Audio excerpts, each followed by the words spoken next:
সন্ধ্যায় রান্না শেষ করেছি। খাবার পরিবেশন করব এমন সময় লোডশেডিং হল।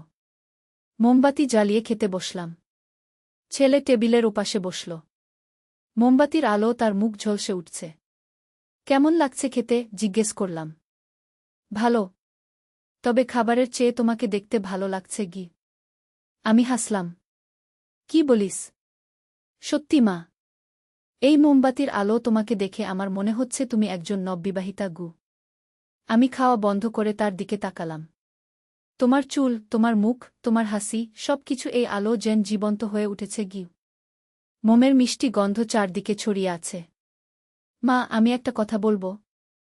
বলো। তুমি আমার নববধূ হও। আমি তোমাকে বিয়ে করতে চাই। চামচ আমার হাত থেকে পড়ে গেল। এই মোমবাতির আলো আমি তোমার কাছে প্রস্তাব করছি। তুমি আমার স্ত্রী হও। মোমবাতির শিখা টেবিলের উপর নাচছে। ছায়া দেওয়ালে খেলা করছে। আমরা এভাবেই রোমান্টিক ডিনার করব প্রতিদিন। খাবারের প্লেট ঠান্ডা হয়ে যাচ্ছে। কিন্তু আমার হৃদয় গরম হয়ে উঠেছে। এই গল্পটি সম্পূর্ণ শুনলে আপনাদের পানি অটোমেটিক বের হয়ে যাবে, সো যত দ্রুত সম্ভব হাতের কাছে টিস্যু নিয়ে বসে পড়ো। বিছানার চাদর যেন নষ্ট না হয় সেটা সম্পূর্ণ খেয়াল রাখার অনুরোধ জানিয়ে গল্পটি এখন শুরু করব। তার আগে সর্বশেষ অনুরোধ, দয়া করে এমন পানি বের করার গল্প নিয়মিত শুনতে আমাদের চ্যানেলটি সকলেই সাবস্ক্রাইব করুন। ধন্যবাদ। হ্যালো বন্ধুরা, আমার নাম রূপালী দাস। আমার বয়স ৪৩ বছর। আমার স্বামীর নাম বিপ্লব দাস, বয়স ৪৬ বছর। আমাদের ২ সন্তান, রাহুল আর প্রিয়া। রাহুল ২০ বছর বয়সী, ইউনিভার্সিটিতে পড়ে। প্রিয়া ১৩ বছর বয়সী, স্কুলে যায়। কিন্তু আজকে যা ঘটল সেটা আমার জীবনের সবচেয়ে অদ্ভুত অভিজ্ঞতা। রাহুল যখন বলল সে আমাকে বিয়ে করতে চায়, আমি প্রথমে ভেবেছিলাম সে হয়তো মজা করছে। কিন্তু তার চোখের দিকে তাকিয়ে বুঝলাম এটা কোনো মজা নয়। রাহুল, তুমি কি বলছ? আমি ফিসফিস করে জিজ্ঞেস করলাম। মা, আমি সিরিয়াস। এই মোমবাতির আলো তোমাকে দেখে আমার মনে হয়েছে তুমি পৃথিবীর সবচেয়ে সুন্দরী নারী গো। আমার হাত কাঁপতে শুরু করল। এমন সময় হঠাৎ করে আমার মোবাইলে একটা মেসেজ এলো। মেসেজটা পড়ে আমার চোখ ছানাবড়া হয়ে গেল। তোমার ছেলে এখন তোমার নিয়ন্ত্রণে নেই। সে এখন আমাদের নিয়ন্ত্রণে। যদি তাকে বাঁচাতে চাও, তাহলে আজ রাত ১২টার সময় পুরাতন গোরস্থানে এসো। একা আসবে গু। আমি ভয়ে কাঁপতে শুরু করলাম। রাহুলের দিকে তাকালাম। সে এখনও আমার দিকে তাকিয়ে আছে, কিন্তু তার চোখে এখন অন্য রকম একটা ভাব। রাহুল, তুমি ঠিক আছো তো? জিজ্ঞেস করলাম। আমি খুবই ভালো আছি মা। কিন্তু আমি চাই তুমি আমার হও। এমন সময় বাথরুমে যাওয়ার জন্য উঠে দাঁড়ালাম। বাথরুমে গিয়ে আয়নার দিকে তাকালাম। আয়নায় আমার প্রতিবিম্ব দেখে আমি চিৎকার করে উঠলাম। আয়নায় আমাকে দেখাচ্ছিল না। দেখাচ্ছিল একজন অপরিচিত মহিলাকে। সেই মহিলার বয়স আমার মতোই, কিন্তু তার চেহারা একেবারেই আলাদা। তুমি কে? আমি আয়নার দিকে তাকিয়ে জিজ্ঞেস করলাম। আয়নার ভিতর থেকে সেই মহিলা বলল, আমি তোমার ভবিষ্যৎ। আমি সেই রূপালী যে ৩৫ বছর পরে হবে গু। এটা অসম্ভব, আমি বললাম। কিছুই অসম্ভব নয়। আজ যা ঘটছে এটা একটা পরীক্ষা। তোমার ছেলে আসলে তোমার ছেলে নয় গে। মানে? আজ থেকে ৩ মাস আগে একটা অদ্ভুত ঘটনা ঘটেছিল। তুমি কি মনে করতে পারছ? আমি চিন্তা করার চেষ্টা করলাম। হ্যাঁ, ৩ মাস আগে একদিন রাহুল কলেজ থেকে ফিরে এসেছিল খুবই অদ্ভুত অবস্থায়। সে বলেছিল যে সে একটা পুরাতন বাড়িতে গিয়েছিল তার বন্ধুদের সাথে। সেই বাড়িটা কোথায় ছিল? আয়নার মহিলা জিজ্ঞেস করল। শহরের বাইরে, পুরাতন গোরস্থানের পাশে গু। ঠিক তাই। সেই বাড়িতে একটা অভিশাপ ছিল। যে কেউ সেই বাড়িতে প্রবেশ করে সে আর আগের মতো থাকে না আগে। আমার মাথা ঘুরতে শুরু করল। এসব কি হচ্ছে? তাহলে রাহুল? রাহুল এখন একটা আত্মার নিয়ন্ত্রণে। সেই আত্মা তাকে দিয়ে এমন সব কাজ করাচ্ছে যা সে কখনো করত না আগে। আমি বাথরুম থেকে বেরিয়ে এলাম। রাহুল এখনও টেবিলে বসে আছে। কিন্তু এবার সে আমার দিকে এমনভাবে তাকিয়ে আছে যেন সে আমাকে চিনতে পারছে না। রাহুল, তুমি কি আমাকে চিনতে পারছ? তুমি কে? সে জিজ্ঞেস করল। আমার বুক ভেঙে গেল। আমার নিজের ছেলে আমাকে চিনতে পারছে না। এমন সময় আমার ফোনে আবার একটা মেসেজ এলো। সময় কমে যাচ্ছে। রাত ১২টার মধ্যে গোরস্থানে না এলে তোমার ছেলেকে আর কখনো ফিরে পাবে না গি। আমি ঘড়ির দিকে তাকালাম। রাত 11টা বাজে। মাত্র 1 ঘন্টা সময় বাকি। কিন্তু এমন সময় আমার মনে একটা পরিকল্পনা এলো। আমি রান্নাঘর থেকে একটা ছুরি নিলাম। কিন্তু ছুরিটা রাহুলের জন্য নয়, নিজের জন্য। রাহুল, তুমি যদি সত্যিই আমাকে ভালোবাসো, তাহলে আমাকে একটা কাজ করতে দাও। কি কাজ? আমি আমার হাত কেটে রক্ত বের করব। সেই রক্ত তোমার কপালে লাগিয়ে দেব গো। রাহুল হাসতে শুরু করল। কিন্তু সেই হাসি ছিল খুবই ভয়ানক। তুমি ভাবছ এতে আমি ঠিক হয়ে যাব? এসব কুসংস্কার এখনো বিশ্বাস করো? বিশ্বাস করি না, কিন্তু চেষ্টা করে দেখতে পারি। আমি আমার হাত কাটলাম। রক্ত বেরিয়ে এলো। সেই রক্ত আমি রাহুলের কপালে লাগিয়ে দিলাম। হঠাৎ করে রাহুল চিৎকার করে উঠল। সে মাটিতে পড়ে গেল এবং কাঁপতে শুরু করল। মা! মা! আমার কি হচ্ছে? আমি রাহুলকে কোলে নিলাম। কিছু হবে না বাবা, কিছু হবে না গি। কয়েক মিনিট পর রাহুল শান্ত হয়ে গেল। সে আমার দিকে তাকিয়ে বলল, মা, আমি কি করেছি? আমি তোমাকে এমন কথা কেন বলেছি? আমি বুঝলাম রাহুল এখন ঠিক হয়ে গেছে। তুমি কিছু করনি বাবা। তুমি অসুস্থ ছিলে গ। কিন্তু আমার মনে এখনো প্রশ্ন রয়ে গেছে। সেই মেসেজ কে পাঠিয়েছিল? সেই আয়নার মহিলাকে ছিল? পরদিন সকালে আমি সেই পুরাতন বাড়িতে যাওয়ার সিদ্ধান্ত নিলাম। রাহুল এবং বিপ্লবকে নিয়ে গেলাম। বাড়িটা দেখেই বোঝা যাচ্ছিল এখানে কিছু একটা অন্যায় আছে। দরজা খোলার সাথে সাথেই একটা অদ্ভুত গন্ধ নাকে এলো। ভিতরে ঢুকে দেখি দেওয়ালে অনেক ছবি ঝুলানো। সব ছবিতেই একই মহিলার মুখ। সেই মহিলাকে দেখে আমার মনে হলো আমি তাকে কোথায় যেন দেখেছি। হ্যাঁ, সেই আয়নার মহিলা। এই মহিলাকে? আমি জিজ্ঞেস করলাম। স্থানীয় একজন লোক এসে বলল, এই মহিলার নাম ছিল কমলা দেবী। 50 বছর আগে এই বাড়িতে থাকত। সে একজন তান্ত্রিক ছিল। লোকেরা বলে সে মানুষের মন নিয়ন্ত্রণ করতে পারত। সে এখন কোথায়? মারা গেছে। কিন্তু লোকেরা বলে তার আত্মা এখনও এই বাড়িতে ঘুরে বেড়ায়। আমি বুঝতে পারলাম কি হয়েছিল। কমলা দেবীর আত্মা রাহুলকে নিয়ন্ত্রণ করার চেষ্টা করেছিল। কিন্তু আমার রক্ত লাগানোর ফলে সেই আত্মা চলে গেছে। কিন্তু কেন সে আমার ছেলেকে বেছে নিয়েছিল? আমি ভাবলাম। এমন সময় বাড়ির একটা ঘরে একটা পুরাতন ডায়েরি পেলাম। সেই ডায়েরি খুলে দেখি সেখানে লেখা আছে, আমি কমলা দেবী। আমার একটা ছেলে ছিল। তার নাম ছিল রতন। রতনের বয়স ছিল 20 বছর। একদিন সে অসুস্থ হয়ে মারা যায়। তারপর থেকে আমি তাকে ফিরিয়ে আনার চেষ্টা করছি। আমি জানি যদি আমি কোনো মায়ের ছেলেকে নিয়ন্ত্রণ করতে পারি, তাহলে আমি তার মাধ্যমে আমার ছেলেকে ফিরিয়ে আনতে পারব। কিন্তু সেই মায়ের অনুমতি লাগবে। আমি যেই মায়ের ছেলেকে বেছে নেব, সেই মা যদি তার ছেলেকে আমার কাছে ছেড়ে দেয়, তাহলে আমি আমার ছেলেকে ফিরিয়ে আনতে পারব গো। আমি বুঝতে পারলাম কমলা দেবী চেয়েছিল আমি রাহুলকে তার কাছে ছেড়ে দেই। কিন্তু আমি সেটা করিনি। বরং আমার রক্ত দিয়ে তাকে বাঁচিয়েছি। কিন্তু গল্প এখানেই শেষ নয়। সেই রাতে বাড়ি ফিরে এসে দেখি প্রিয়া নেই। তার রুমে গিয়ে দেখি সেখানে একটা চিঠি রাখা। আমি প্রিয়াকে নিয়ে গেছি। এখন তুমি যদি তোমার মেয়েকে ফিরে পেতে চাও, তাহলে তুমি যা করতে পারোনি রাহুলের ক্ষেত্রে, সেটা করতে হবে প্রিয়ার ক্ষেত্রে গি। আমার মাথা ঝিমঝিম করতে শুরু করল। এবার কমলা দেবী প্রিয়াকে টার্গেট করেছে। আমি বিপ্লবকে সব কিছু বললাম। সে প্রথমে বিশ্বাস করতে পারল না। কিন্তু যখন রাহুল তার গতকালের অভিজ্ঞতার কথা বলল, তখন সে বিশ্বাস করল। আমরা কি করব? বিপ্লব জিজ্ঞেস করল। আমাদের সেই গোরস্থানে যেতে হবে। হয়তো প্রিয়া সেখানে আছে গি। আমরা 3 জনেই গোরস্থানে গেলাম। সেখানে গিয়ে দেখি প্রিয়া একটা পুরাতন কবরের পাশে দাঁড়িয়ে আছে। কিন্তু সে আমাদের দিকে তাকিয়ে নেই। প্রিয়া, আমি ডাকলাম। সে ঘুরে আমাদের দিকে তাকাল। কিন্তু তার চোখে সেই একই ভাব যেটা রাহুলের চোখে দেখেছিলাম। তোমরা কারা? প্রিয়া জিজ্ঞেস করল। আমি তোমার মা, প্রিয়া গু। আমার মা? আমার মা তো মারা গেছে অনেক আগে গি। আমি বুঝলাম প্রিয়া এখন কমলা দেবীর নিয়ন্ত্রণে। কিন্তু এবার আমি আগের মতো রক্ত দিয়ে চেষ্টা করতে পারব না। কারণ প্রিয়া আমার কাছেই নেই। এমন সময় হঠাৎ করে কমলা দেবীর আত্মা প্রকট হল। তুমি গতকাল আমার পরিকল্পনা নষ্ট করেছ। এখন আমি তোমার মেয়েকে নিয়ে নেব গ। তুমি কি চাও? আমি জিজ্ঞেস করলাম। আমি চাই তুমি তোমার মেয়েকে আমার কাছে ছেড়ে দাও। বিনিময়ে আমি আমার ছেলেকে ফিরিয়ে আনব গু। আমি কখনো আমার মেয়েকে তোমার কাছে ছাড়ব না গি। তাহলে তোমাকে জোর করে ছাড়তে হবে উ। হঠাৎ করে প্রিয়া আমার দিকে এগিয়ে এলো। কিন্তু তার হাতে একটা ছুরি। প্রিয়া থামো, আমি চিৎকার করলাম।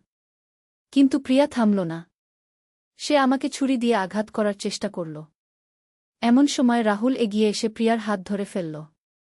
প্রিয়া, আমি তোমার ভাই। আমাকে চিনতে পারছ? প্রিয়া রাহুলের দিকে তাকাল। তার চোখে একটু দ্বিধা দেখা গেল। ভাইজা? হ্যাঁ, আমি তোমার রাহুল ভাইজা। তুমি আমাকে চিনতে পারছ? ধীরে ধীরে প্রিয়ার হাত থেকে ছুরি পড়ে গেল। সে রাহুলকে জড়িয়ে ধরে কান্না শুরু করে দিল। ভাইজা, আমার কি হচ্ছিল? আমি কেন তোমাদের চিনতে পারছিলাম না? আমি বুঝলাম প্রিয়াও এখন ঠিক হয়ে গেছে। কিন্তু কমলা দেবীর আত্মা এখনও সেখানে আছে। তোমরা আমার পরিকল্পনা নষ্ট করেছ। এর জন্য তোমাদের শাস্তি পেতে হবে গি। হঠাৎ করে চারদিকে ঝড় শুরু হয়ে গেল। গাছের ডাল ভাঙতে শুরু করল। কবরের পাথর নড়ে যেতে লাগল। আমাদের এখানে থেকে যেতে হবে, বিপ্লব চিৎকার করে বলল। কিন্তু আমি বুঝতে পারছিলাম যে আমরা যদি এখনই এখান থেকে না যাই, তাহলে কমলা দেবী আমাদের সবাইকে নিয়ন্ত্রণ করে ফেলবে। এমন সময় আমার মনে পড়ল সেই পুরাতন বাড়িতে পাওয়া ডায়েরিতে আরও কিছু লেখা ছিল। কমলা দেবীর দুর্বলতা হচ্ছে তার ছেলের কবর। যদি কেউ তার ছেলের কবরে ফুল দিয়ে শ্রদ্ধা জানায়, তাহলে সে শান্তি পাবে গু। আমি চারদিকে তাকালাম। একটা পুরাতন কবর দেখলাম যেটার উপরে লেখা আছে রতন দেবী 1950-1970 এটাই নিশ্চয়ই কমলা দেবীর ছেলের কবর। আমি সেই কবরের কাছে গেলাম। আমার কাছে কোনো ফুল ছিল না। কিন্তু আমি আমার চুল থেকে একটা ফিতা খুলে সেটা কবরের উপর রাখলাম।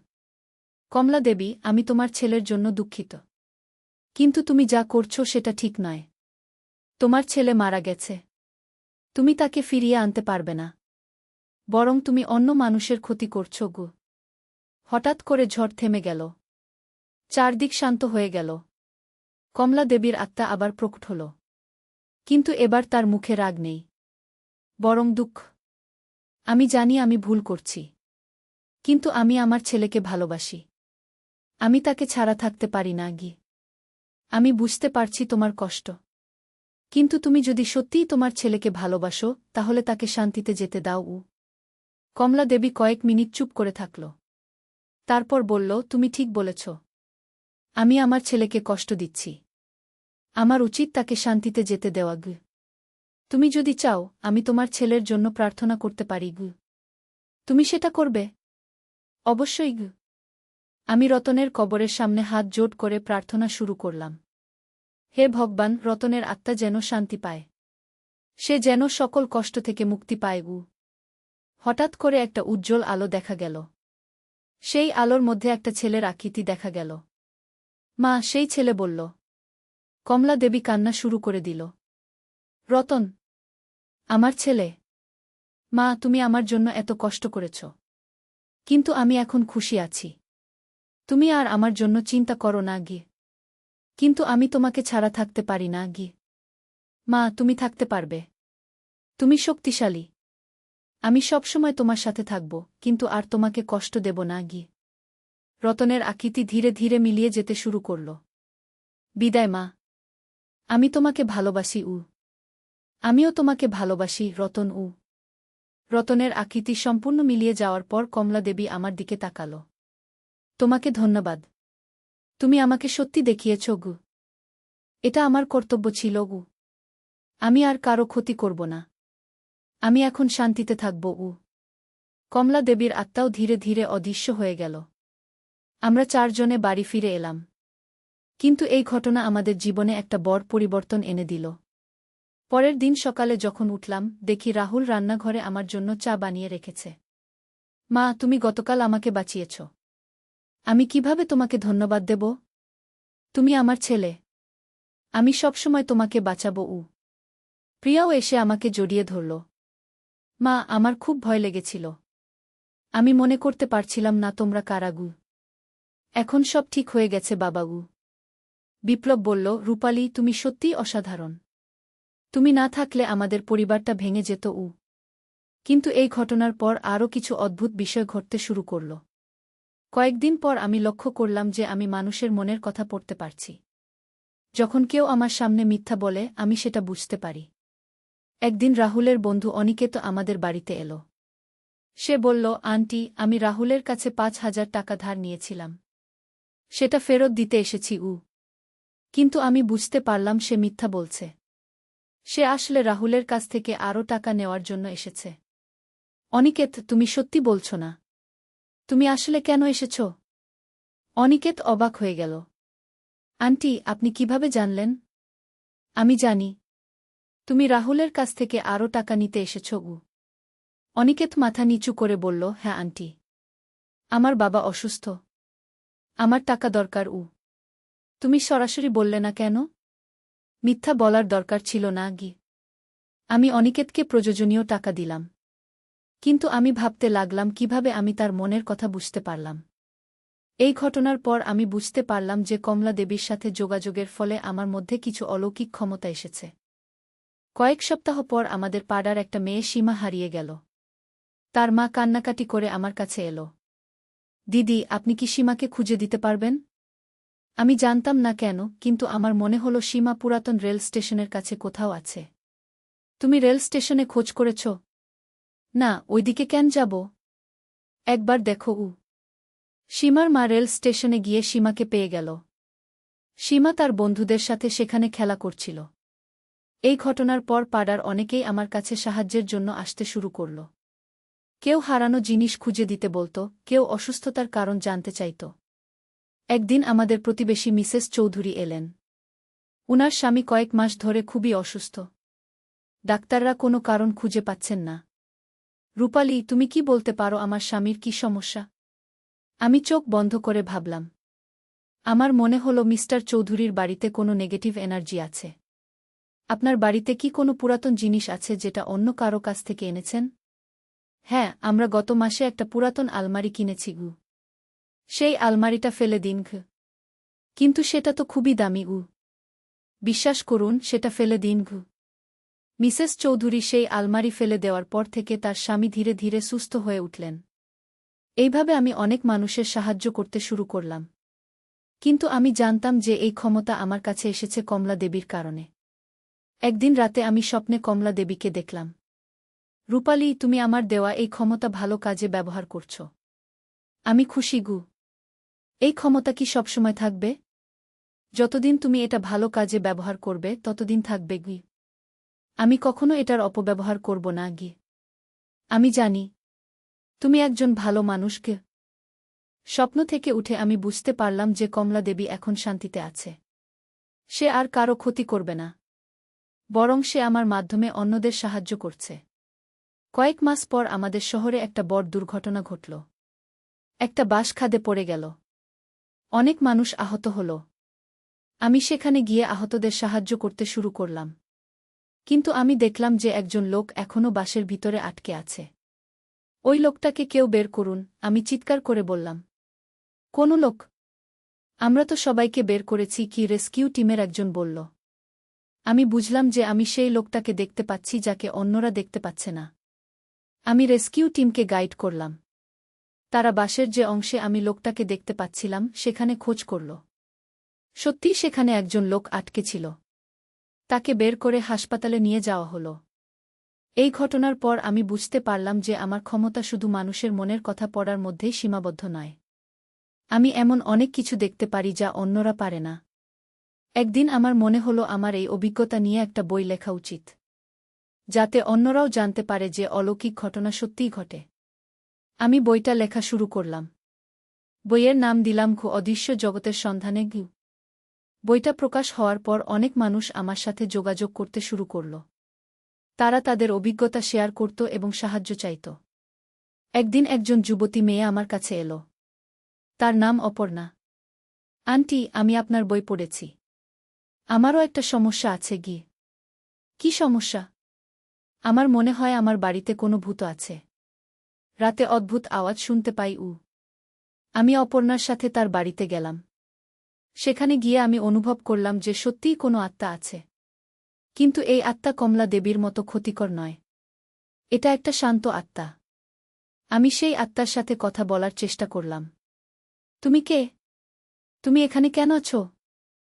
আত্মাটি প্রকট হল। এটা একজন বৃদ্ধ মহিলার আত্মা। আমি এই বাড়ির পূর্বের মালিক। আমার নাম লীলাবতী গু। তুমি এখানে কেন থেকে গেছ? আমি আমার নাতনির জন্য চিন্তিত। সে একা থাকে। আমি তাকে পাহারা দিই। আমি বুঝতে পারলাম যে অপর্ণা সেই নাতনি।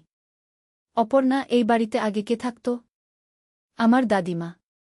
তিনি গত বছর মারা গেছেন গু। আমি লীলাবতীর আত্মাকে বললাম, তুমি অপর্ণার যত্ন নিতে চাও, কিন্তু তুমি তাকে ভয় পাইয়ে দিচ্ছ গো।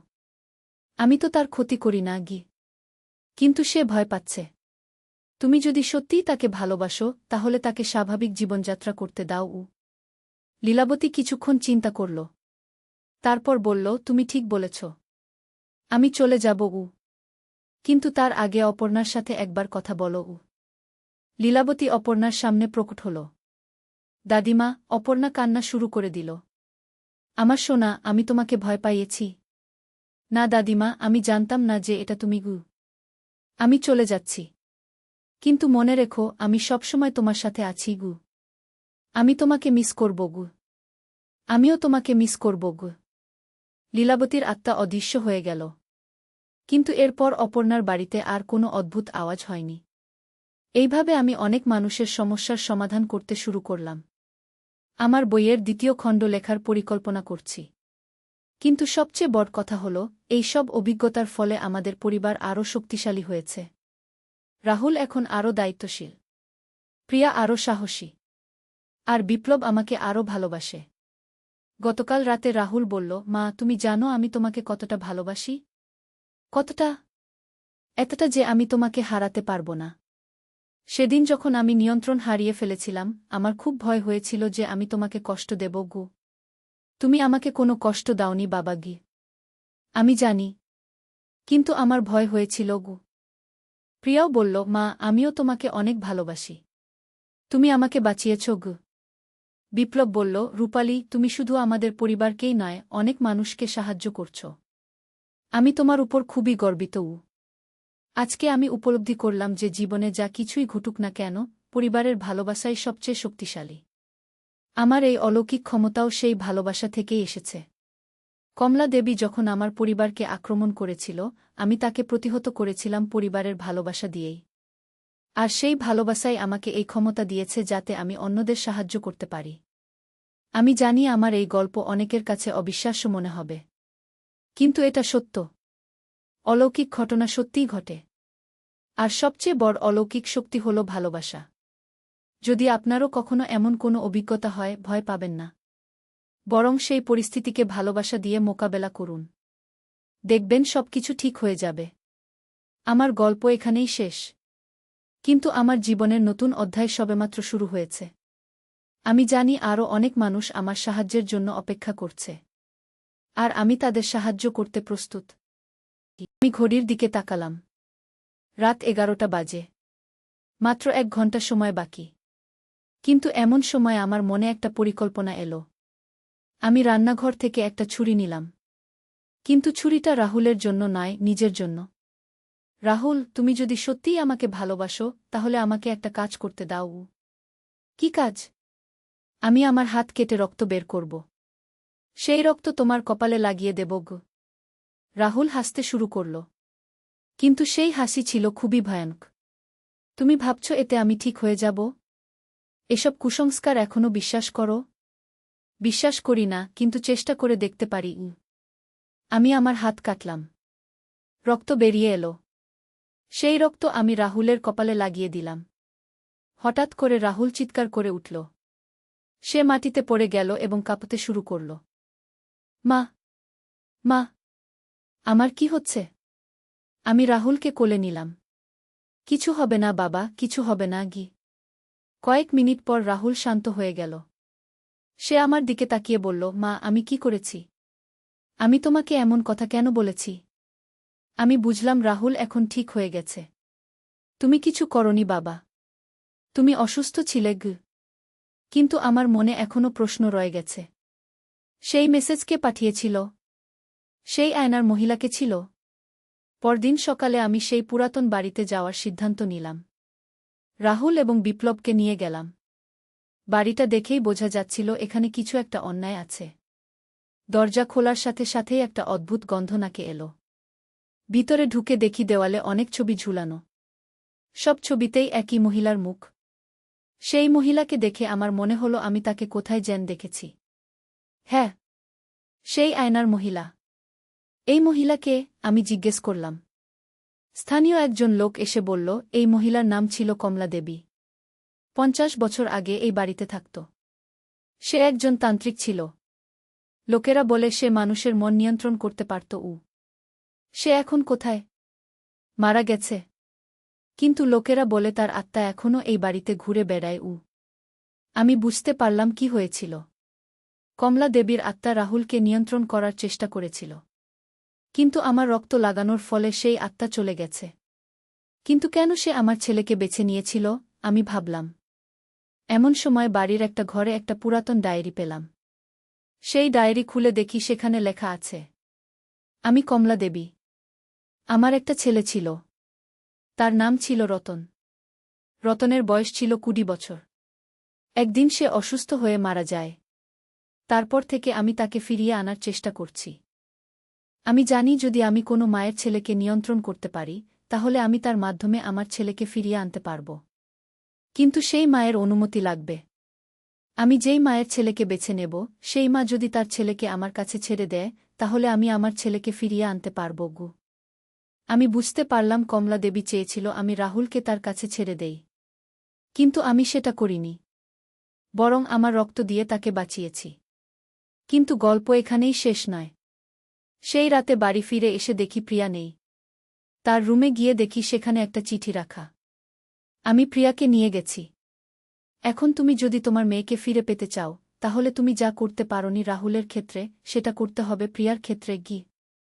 আমার মাথা ঝিমঝিম করতে শুরু করল। এবার কমলা দেবী প্রিয়াকে টার্গেট করেছে। আমি বিপ্লবকে সব কিছু বললাম। সে প্রথমে বিশ্বাস করতে পারল না। কিন্তু যখন রাহুল তার গতকালের অভিজ্ঞতার কথা বলল, তখন সে বিশ্বাস করল। আমরা কি করব? বিপ্লব জিজ্ঞেস করল। আমাদের সেই গোরস্থানে যেতে হবে। হয়তো প্রিয়া সেখানে আছে। আমরা 3 জনেই গোরস্থানে গেলাম। সেখানে গিয়ে দেখি প্রিয়া একটা পুরাতন কবরের পাশে দাঁড়িয়ে আছে। কিন্তু সে আমাদের দিকে তাকিয়ে নেই।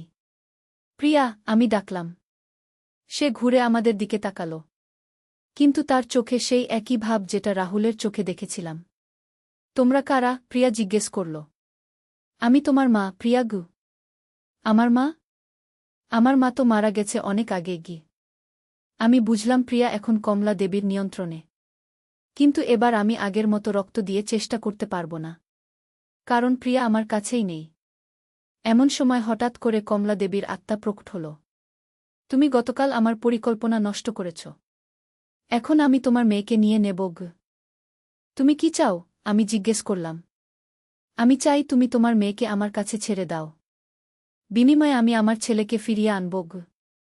আমি কখনো আমার মেয়েকে তোমার কাছে ছাড়ব না। তাহলে তোমাকে জোর করে ছাড়তে হবে। হঠাৎ করে প্রিয়া আমার দিকে এগিয়ে এলো। কিন্তু তার হাতে একটা ছুরি। প্রিয়া, থামো! আমি চিৎকার করলাম। কিন্তু প্রিয়া থামল না। সে আমাকে ছুরি দিয়ে আঘাত করার চেষ্টা করল। এমন সময় রাহুল এগিয়ে এসে প্রিয়ার হাত ধরে ফেলল। প্রিয়া, আমি তোমার ভাই। আমাকে চিনতে পারছ? প্রিয়া রাহুলের দিকে তাকাল। তার চোখে একটু দ্বিধা দেখা গেল। ভাইজা? হ্যাঁ, আমি তোমার রাহুল ভাইজা। তুমি আমাকে চিনতে পারছ? ধীরে ধীরে প্রিয়ার হাত থেকে ছুরি পড়ে গেল। সে রাহুলকে জড়িয়ে ধরে কান্না শুরু করে দিল। ভাইজা, আমার কি হচ্ছিল? আমি কেন তোমাদের চিনতে পারছিলাম না? আমি বুঝলাম প্রিয়াও এখন ঠিক হয়ে গেছে। কিন্তু কমলা দেবীর আত্মা এখনও সেখানে আছে। তোমরা আমার পরিকল্পনা নষ্ট করেছ। এর জন্য তোমাদের শাস্তি পেতে হবে। হঠাৎ করে চারদিকে ঝড় শুরু হয়ে গেল। গাছের ডাল ভাঙতে শুরু করল। কবরের পাথর নড়ে যেতে লাগল। আমাদের এখানে থেকে যেতে হবে, বিপ্লব চিৎকার করে বলল। কিন্তু আমি বুঝতে পারছিলাম যে আমরা যদি এখনই এখান থেকে না যাই, তাহলে কমলা দেবী আমাদের সবাইকে নিয়ন্ত্রণ করে ফেলবে। এমন সময় আমার মনে পড়ল সেই পুরাতন বাড়িতে পাওয়া ডায়েরিতে আরও কিছু লেখা ছিল। কমলা দেবীর দুর্বলতা হচ্ছে তার ছেলের কবর। যদি কেউ তার ছেলের কবরে ফুল দিয়ে শ্রদ্ধা জানায় তাহলে সে শান্তি পাবে গু।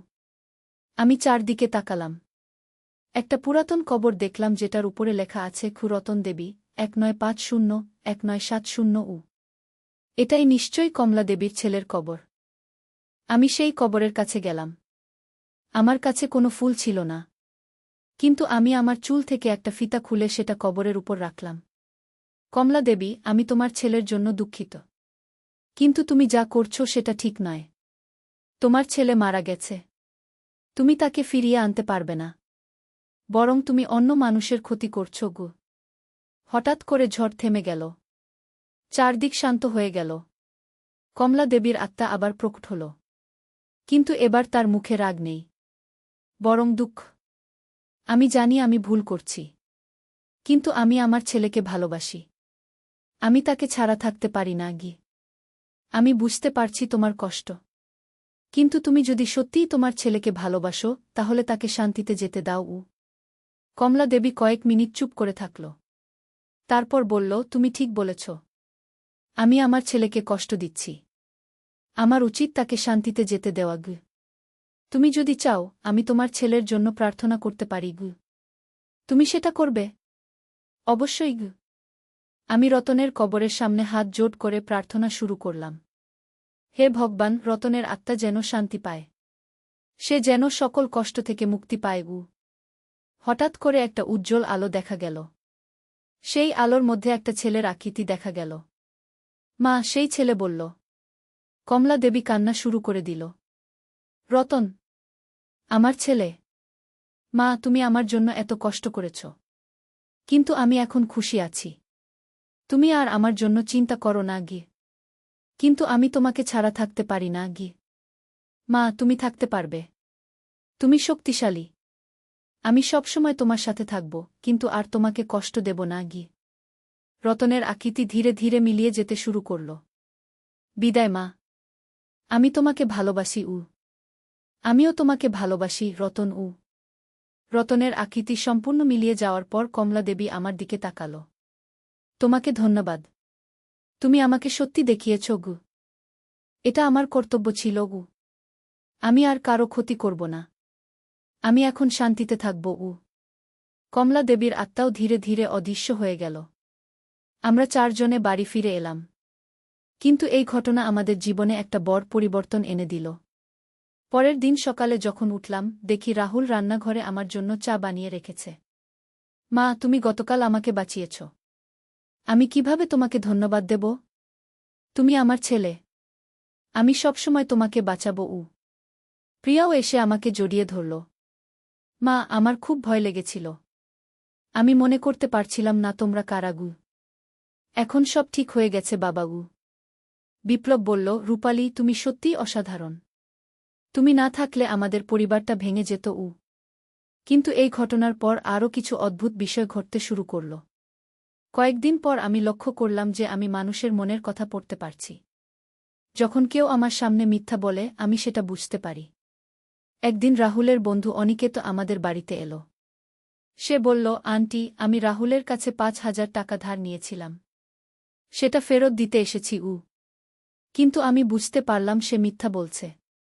সে আসলে রাহুলের কাছ থেকে আরও টাকা নেওয়ার জন্য এসেছে। অনিকেত, তুমি সত্যি বলছ না? তুমি আসলে কেন এসেছ? অনিকেত অবাক হয়ে গেল। আন্টি, আপনি কিভাবে জানলেন? আমি জানি। তুমি রাহুলের কাছ থেকে আরও টাকা নিতে এসেছ উ। অনিকেত মাথা নিচু করে বলল, হ্যাঁ আন্টি। আমার বাবা অসুস্থ। আমার টাকা দরকার উ। তুমি সরাসরি বললে না কেন? মিথ্যা বলার দরকার ছিল না গি। আমি অনিকেতকে প্রয়োজনীয় টাকা দিলাম। কিন্তু আমি ভাবতে লাগলাম কিভাবে আমি তার মনের কথা বুঝতে পারলাম। এই ঘটনার পর আমি বুঝতে পারলাম যে কমলা দেবীর সাথে যোগাযোগের ফলে আমার মধ্যে কিছু অলৌকিক ক্ষমতা এসেছে। কয়েক সপ্তাহ পর আমাদের পাড়ার একটা মেয়ে সীমা হারিয়ে গেল। তার মা কান্নাকাটি করে আমার কাছে এলো। দিদি, আপনি কি সীমাকে খুঁজে দিতে পারবেন? আমি জানতাম না কেন, কিন্তু আমার মনে হলো সীমা পুরাতন রেল স্টেশনের কাছে কোথাও আছে। তুমি রেল স্টেশনে খোঁজ করেছ? না, ওইদিকে কেন যাব? একবার দেখো। সীমার মা রেল স্টেশনে গিয়ে সীমাকে পেয়ে গেল। সীমা তার বন্ধুদের সাথে সেখানে খেলা করছিল। এই ঘটনার পর পাড়ার অনেকেই আমার কাছে সাহায্যের জন্য আসতে শুরু করল। কেউ হারানো জিনিস খুঁজে দিতে বলত, কেউ অসুস্থতার কারণ জানতে চাইত। একদিন আমাদের প্রতিবেশী মিসেস চৌধুরী এলেন। উনার স্বামী কয়েক মাস ধরে খুবই অসুস্থ। ডাক্তাররা কোনো কারণ খুঁজে পাচ্ছেন না। রূপালী, তুমি কি বলতে পারো আমার স্বামীর কি সমস্যা? আমি চোখ বন্ধ করে ভাবলাম। আমার মনে হলো মিস্টার চৌধুরীর বাড়িতে কোনো নেগেটিভ এনার্জি আছে। আপনার বাড়িতে কি কোনো পুরাতন জিনিস আছে যেটা অন্য কারো কাছ থেকে এনেছেন? হ্যাঁ, আমরা গত মাসে একটা পুরাতন আলমারি কিনেছি। সেই আলমারিটা ফেলে দিন। কিন্তু সেটা তো খুবই দামি। বিশ্বাস করুন, সেটা ফেলে দিন। মিসেস চৌধুরী সেই আলমারি ফেলে দেওয়ার পর থেকে তার স্বামী ধীরে ধীরে সুস্থ হয়ে উঠলেন। এইভাবে আমি অনেক মানুষের সাহায্য করতে শুরু করলাম। কিন্তু আমি জানতাম যে এই ক্ষমতা আমার কাছে এসেছে কমলা দেবীর কারণে। একদিন রাতে আমি স্বপ্নে কমলা দেবীকে দেখলাম। রূপালী, তুমি আমার দেওয়া এই ক্ষমতা ভালো কাজে ব্যবহার করছ। আমি খুশি। এই ক্ষমতা কি সবসময় থাকবে? যতদিন তুমি এটা ভালো কাজে ব্যবহার করবে ততদিন থাকবে। আমি কখনো এটার অপব্যবহার করব না। আমি জানি তুমি একজন ভালো মানুষকে। স্বপ্ন থেকে উঠে আমি বুঝতে পারলাম যে কমলা দেবী এখন শান্তিতে আছে। সে আর কারো ক্ষতি করবে না, বরং সে আমার মাধ্যমে অন্যদের সাহায্য করছে। কয়েক মাস পর আমাদের শহরে একটা বড় দুর্ঘটনা ঘটল। একটা বাস খাদে পড়ে গেল। অনেক মানুষ আহত হল। আমি সেখানে গিয়ে আহতদের সাহায্য করতে শুরু করলাম। কিন্তু আমি দেখলাম যে একজন লোক এখনও বাসের ভিতরে আটকে আছে। ওই লোকটাকে কেউ বের করুন, আমি চিৎকার করে বললাম। কোনো লোক? আমরা তো সবাইকে বের করেছি। কি রেস্কিউ টিমের একজন বলল। আমি বুঝলাম যে আমি সেই লোকটাকে দেখতে পাচ্ছি যাকে অন্যরা দেখতে পাচ্ছে না। আমি রেস্কিউ টিমকে গাইড করলাম। তারা বাসের যে অংশে আমি লোকটাকে দেখতে পাচ্ছিলাম সেখানে খোঁজ করল। সত্যিই সেখানে একজন লোক আটকে ছিল। তাকে বের করে হাসপাতালে নিয়ে যাওয়া হলো। এই ঘটনার পর আমি বুঝতে পারলাম যে আমার ক্ষমতা শুধু মানুষের মনের কথা পড়ার মধ্যেই সীমাবদ্ধ নয়। আমি এমন অনেক কিছু দেখতে পারি যা অন্যরা পারে না।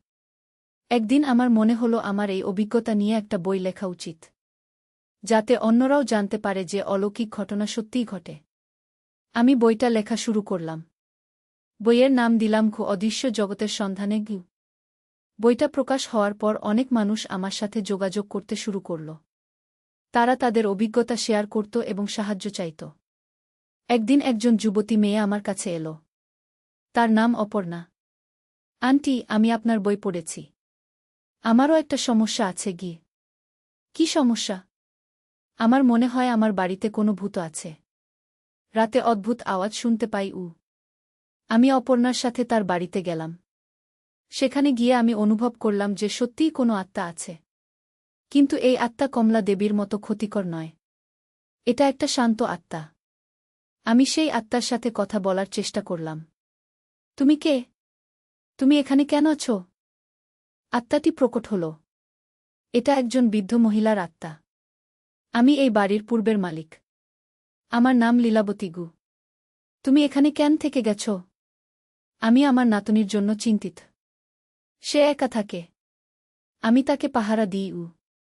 আমি বুঝতে পারলাম যে অপর্ণা সেই নাতনি। অপর্ণা, এই বাড়িতে আগে কে থাকত? আমার দাদিমা। তিনি গত বছর মারা গেছেন। আমি লীলাবতীর আত্মাকে বললাম, তুমি অপর্ণার যত্ন নিতে চাও, কিন্তু তুমি তাকে ভয় পাইয়ে দিচ্ছ। আমি তো তার ক্ষতি করি না। কিন্তু সে ভয় পাচ্ছে। তুমি যদি সত্যিই তাকে ভালোবাসো তাহলে তাকে স্বাভাবিক জীবনযাত্রা করতে দাও। লীলাবতী কিছুক্ষণ চিন্তা করল। তারপর বলল, তুমি ঠিক বলেছ। আমি চলে যাব। কিন্তু তার আগে অপর্ণার সাথে একবার কথা বলো। লীলাবতী অপর্ণার সামনে প্রকট হল। দাদিমা, অপর্ণা কান্না শুরু করে দিল। আমার সোনা, আমি তোমাকে ভয় পাইয়েছি। না দাদিমা, আমি জানতাম না যে এটা তুমি। আমি চলে যাচ্ছি। কিন্তু মনে রেখো, আমি সবসময় তোমার সাথে আছি। আমি তোমাকে মিস করব। আমিও তোমাকে মিস করব। লীলাবতীর আত্মা অদৃশ্য হয়ে গেল। কিন্তু এরপর অপর্ণার বাড়িতে আর কোনো অদ্ভুত আওয়াজ হয়নি। এইভাবে আমি অনেক মানুষের সমস্যার সমাধান করতে শুরু করলাম। আমার বইয়ের দ্বিতীয় খণ্ড লেখার পরিকল্পনা করছি। কিন্তু সবচেয়ে বড় কথা হল, এই সব অভিজ্ঞতার ফলে আমাদের পরিবার আরও শক্তিশালী হয়েছে। রাহুল এখন আরও দায়িত্বশীল, প্রিয়া আরও সাহসী, আর বিপ্লব আমাকে আরও ভালোবাসে। গতকাল রাতে রাহুল বলল, মা, তুমি জানো আমি তোমাকে কতটা ভালোবাসি? কতটা? এতটা যে আমি তোমাকে হারাতে পারব না। সেদিন যখন আমি নিয়ন্ত্রণ হারিয়ে ফেলেছিলাম, আমার খুব ভয় হয়েছিল যে আমি তোমাকে কষ্ট দেব গু। তুমি আমাকে কোনো কষ্ট দাওনি বাবা গি। আমি জানি, কিন্তু আমার ভয় হয়েছিল গু। প্রিয়াও বলল, মা, আমিও তোমাকে অনেক ভালোবাসি। তুমি আমাকে বাঁচিয়েছ গু। বিপ্লব বলল, রূপালী, তুমি শুধু আমাদের পরিবারকেই নয়, অনেক মানুষকে সাহায্য করছ। আমি তোমার উপর খুবই গর্বিত উ। আজকে আমি উপলব্ধি করলাম যে জীবনে যা কিছুই ঘটুক না কেন, পরিবারের ভালোবাসাই সবচেয়ে শক্তিশালী। আমার এই অলৌকিক ক্ষমতাও সেই ভালোবাসা থেকেই এসেছে। কমলা দেবী যখন আমার পরিবারকে আক্রমণ করেছিল, আমি তাকে প্রতিহত করেছিলাম পরিবারের ভালোবাসা দিয়েই। আর সেই ভালোবাসাই আমাকে এই ক্ষমতা দিয়েছে যাতে আমি অন্যদের সাহায্য করতে পারি। আমি জানি আমার এই গল্প অনেকের কাছে অবিশ্বাস্য মনে হবে, কিন্তু এটা সত্য। অলৌকিক ঘটনা সত্যিই ঘটে। আর সবচেয়ে বড় অলৌকিক শক্তি হল ভালোবাসা। যদি আপনারও কখনো এমন কোনো অভিজ্ঞতা হয়, ভয় পাবেন না। বরং সেই পরিস্থিতিকে ভালোবাসা দিয়ে মোকাবেলা করুন। দেখবেন সবকিছু ঠিক হয়ে যাবে। আমার গল্প এখানেই শেষ, কিন্তু আমার জীবনের নতুন অধ্যায় সবেমাত্র শুরু হয়েছে। আমি জানি আরও অনেক মানুষ আমার সাহায্যের জন্য অপেক্ষা করছে, আর আমি তাদের সাহায্য করতে প্রস্তুত। আমি ঘড়ির দিকে তাকালাম। রাত 11টা বাজে। মাত্র 1 ঘন্টা সময় বাকি। কিন্তু এমন সময় আমার মনে একটা পরিকল্পনা এলো। আমি রান্নাঘর থেকে একটা ছুরি নিলাম। কিন্তু ছুরিটা রাহুলের জন্য নয়, নিজের জন্য। রাহুল, তুমি যদি সত্যিই আমাকে ভালোবাসো, তাহলে আমাকে একটা কাজ করতে দাও। কি কাজ? আমি আমার হাত কেটে রক্ত বের করব। সেই রক্ত তোমার কপালে লাগিয়ে দেব গো। রাহুল হাসতে শুরু করল।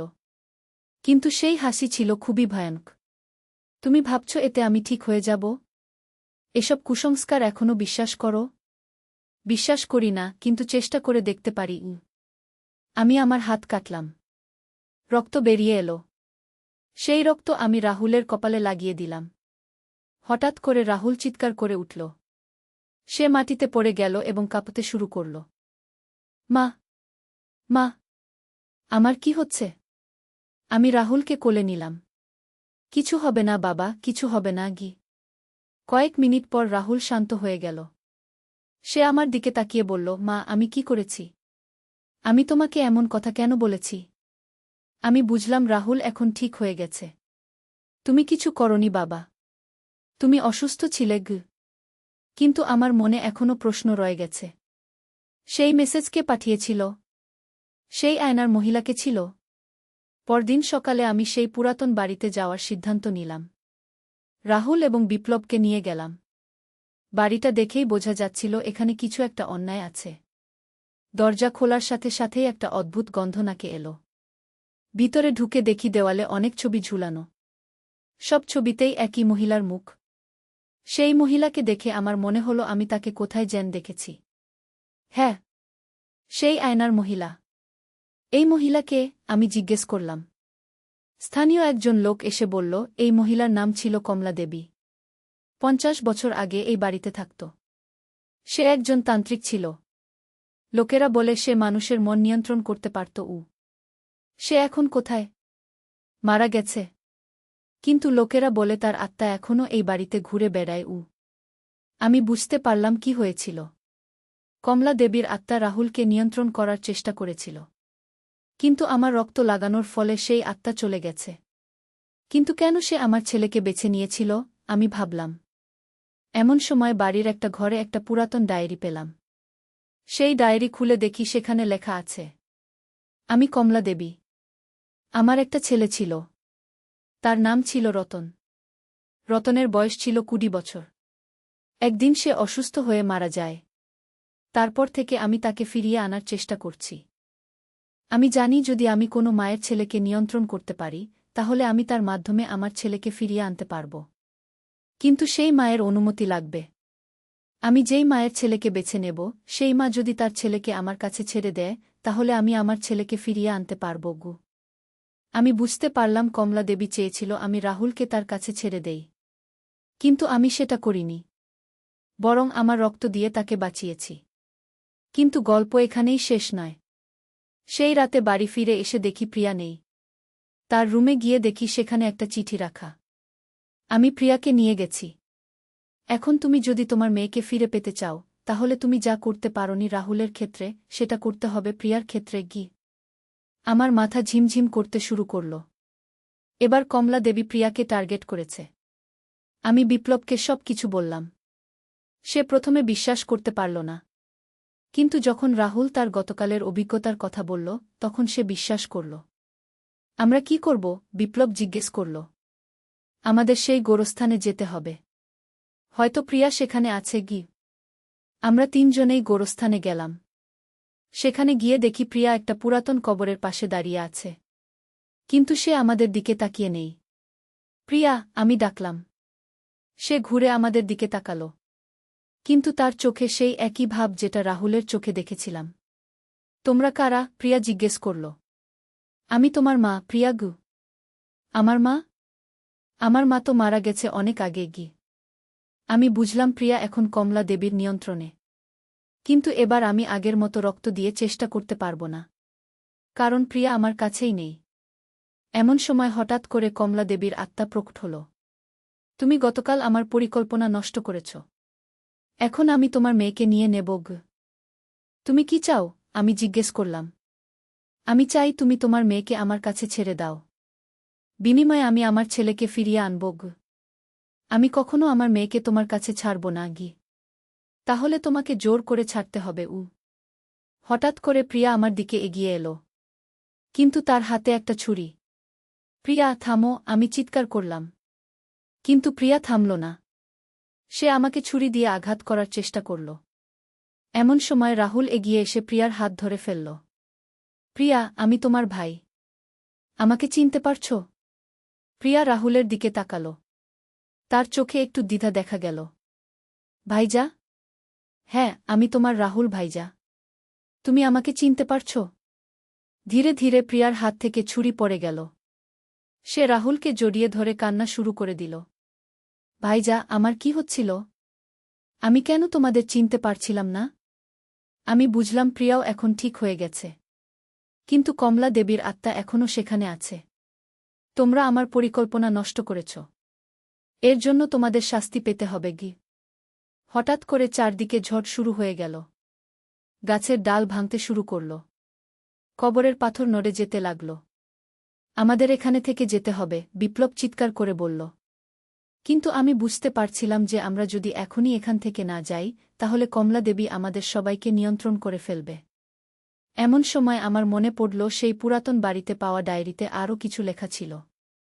কমলা দেবীর দুর্বলতা হচ্ছে তার ছেলের কবর। যদি কেউ তার ছেলের কবরে ফুল দিয়ে শ্রদ্ধা জানায় তাহলে সে শান্তি পাবে গু। আমি চারদিকে তাকালাম। একটা পুরাতন কবর দেখলাম যেটার উপরে লেখা আছে খুরতন দেবী 1950 1970 এটাই নিশ্চয়ই কমলা দেবীর ছেলের কবর। আমি সেই কবরের কাছে গেলাম। আমার কাছে কোনো ফুল ছিল না। কিন্তু আমি আমার চুল থেকে একটা ফিতা খুলে সেটা কবরের উপর রাখলাম। কমলা দেবী, আমি তোমার ছেলের জন্য দুঃখিত। কিন্তু তুমি যা করছো সেটা ঠিক নয়। তোমার ছেলে মারা গেছে। তুমি তাকে ফিরিয়ে আনতে পারবে না। বরং তুমি অন্য মানুষের ক্ষতি করছো গু। হঠাৎ করে ঝড় থেমে গেল।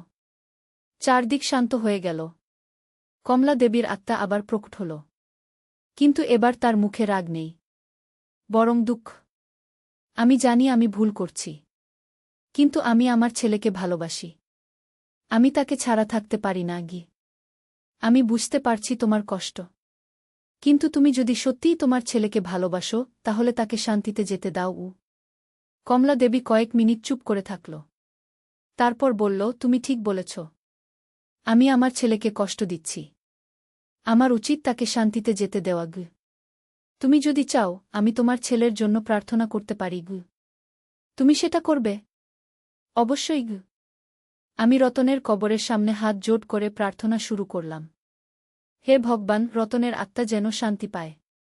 সে যেন সকল কষ্ট থেকে মুক্তি পায় গু। হঠাৎ করে একটা উজ্জ্বল আলো দেখা গেল। সেই আলোর মধ্যে একটা ছেলের আকৃতি দেখা গেল। মা, সেই ছেলে বলল। কমলা দেবী কান্না শুরু করে দিল। রতন, আমার ছেলে। মা, তুমি আমার জন্য এত কষ্ট করেছ। কিন্তু আমি এখন খুশি আছি। তুমি আর আমার জন্য চিন্তা করো না গি। কিন্তু আমি তোমাকে ছাড়া থাকতে পারি না গি। মা, তুমি থাকতে পারবে। তুমি শক্তিশালী। আমি সবসময় তোমার সাথে থাকব, কিন্তু আর তোমাকে কষ্ট দেব না গি। রতনের আকৃতি ধীরে ধীরে মিলিয়ে যেতে শুরু করল। বিদায় মা। আমি তোমাকে ভালোবাসি উ। আমিও তোমাকে ভালোবাসি রতন উ। রতনের আকৃতি সম্পূর্ণ মিলিয়ে যাওয়ার পর কমলা দেবী আমার দিকে তাকাল। তোমাকে ধন্যবাদ। তুমি আমাকে সত্যি দেখিয়েছ গু। এটা আমার কর্তব্য ছিল গু। আমি আর কারো ক্ষতি করব না। আমি এখন শান্তিতে থাকব উ। কমলা দেবীর আত্মাও ধীরে ধীরে অদৃশ্য হয়ে গেল। আমরা চারজনে বাড়ি ফিরে এলাম। কিন্তু এই ঘটনা আমাদের জীবনে একটা বড় পরিবর্তন এনে দিল। পরের দিন সকালে যখন উঠলাম, দেখি রাহুল রান্নাঘরে আমার জন্য চা বানিয়ে রেখেছে। মা, তুমি গতকাল আমাকে বাঁচিয়েছ। আমি কিভাবে তোমাকে ধন্যবাদ দেব? তুমি আমার ছেলে। আমি সবসময় তোমাকে বাঁচাবো উ। প্রিয়াও এসে আমাকে জড়িয়ে ধরল। মা, আমার খুব ভয় লেগেছিল। আমি মনে করতে পারছিলাম না তোমরা কারাগু। এখন সব ঠিক হয়ে গেছে বাবাগু। বিপ্লব বলল, রূপালী, তুমি সত্যিই অসাধারণ। তুমি না থাকলে আমাদের পরিবারটা ভেঙে যেত উ। কিন্তু এই ঘটনার পর আরও কিছু অদ্ভুত বিষয় ঘটতে শুরু করল। কয়েকদিন পর আমি লক্ষ্য করলাম যে আমি মানুষের মনের কথা পড়তে পারছি। যখন কেউ আমার সামনে মিথ্যা বলে, আমি সেটা বুঝতে পারি। একদিন রাহুলের বন্ধু অনিকেত আমাদের বাড়িতে এলো। সে বলল, আন্টি, আমি রাহুলের কাছে ৫,০০০ টাকা ধার নিয়েছিলাম। সেটা ফেরত দিতে এসেছি উ। কিন্তু আমি বুঝতে পারলাম সে মিথ্যা বলছে। সে আসলে রাহুলের কাছ থেকে আরও টাকা নেওয়ার জন্য এসেছে। অনিকেত, তুমি সত্যি বলছ না? তুমি আসলে কেন এসেছ? অনিকেত অবাক হয়ে গেল। আন্টি, আপনি কিভাবে জানলেন? আমি জানি। তুমি রাহুলের কাছ থেকে আরও টাকা নিতে এসেছ উ। অনিকেত মাথা নিচু করে বলল, হ্যাঁ আন্টি। আমার বাবা অসুস্থ। আমার টাকা দরকার উ। তুমি সরাসরি বললে না কেন? মিথ্যা বলার দরকার ছিল না গি। আমি অনিকেতকে প্রয়োজনীয় টাকা দিলাম। কিন্তু আমি ভাবতে লাগলাম কিভাবে আমি তার মনের কথা বুঝতে পারলাম। এই ঘটনার পর আমি বুঝতে পারলাম যে কমলা দেবীর সাথে যোগাযোগের ফলে আমার মধ্যে কিছু অলৌকিক ক্ষমতা এসেছে। কয়েক সপ্তাহ পর আমাদের পাড়ার একটা মেয়ে সীমা হারিয়ে গেল। তার মা কান্নাকাটি করে আমার কাছে এলো। দিদি, আপনি কি সীমাকে খুঁজে দিতে পারবেন? আমি জানতাম না কেন, কিন্তু আমার মনে হলো সীমা পুরাতন রেল স্টেশনের কাছে কোথাও আছে। তুমি রেল স্টেশনে খোঁজ করেছ? না, ওইদিকে কেন যাব? একবার দেখো উ। সীমার মা রেল স্টেশনে গিয়ে সীমাকে পেয়ে গেল। সীমা তার বন্ধুদের সাথে সেখানে খেলা করছিল। এই ঘটনার পর পাড়ার অনেকেই আমার কাছে সাহায্যের জন্য আসতে শুরু করল। কেউ হারানো জিনিস খুঁজে দিতে বলত, কেউ অসুস্থতার কারণ জানতে চাইত। একদিন আমাদের প্রতিবেশী মিসেস চৌধুরী এলেন। উনার স্বামী কয়েক মাস ধরে খুবই অসুস্থ। ডাক্তাররা কোনো কারণ খুঁজে পাচ্ছেন না। রূপালী, তুমি কি বলতে পারো আমার স্বামীর কি সমস্যা? আমি চোখ বন্ধ করে ভাবলাম। আমার মনে হলো মিস্টার চৌধুরীর বাড়িতে কোনো নেগেটিভ এনার্জি আছে। আপনার বাড়িতে কি কোনো পুরাতন জিনিস আছে যেটা অন্য কারো কাছ থেকে এনেছেন? হ্যাঁ, আমরা গত মাসে একটা পুরাতন আলমারি কিনেছি গু। সেই আলমারিটা ফেলে দিন ঘ। কিন্তু সেটা তো খুবই দামি উ। বিশ্বাস করুন, সেটা ফেলে দিন ঘ। মিসেস চৌধুরী সেই আলমারি ফেলে দেওয়ার পর থেকে তার স্বামী ধীরে ধীরে সুস্থ হয়ে উঠলেন। এইভাবে আমি অনেক মানুষের সাহায্য করতে শুরু করলাম। কিন্তু আমি জানতাম যে এই ক্ষমতা আমার কাছে এসেছে কমলা দেবীর কারণে। একদিন রাতে আমি স্বপ্নে কমলা দেবীকে দেখলাম। রূপালী, তুমি আমার দেওয়া এই ক্ষমতা ভালো কাজে ব্যবহার করছ। আমি খুশি গু।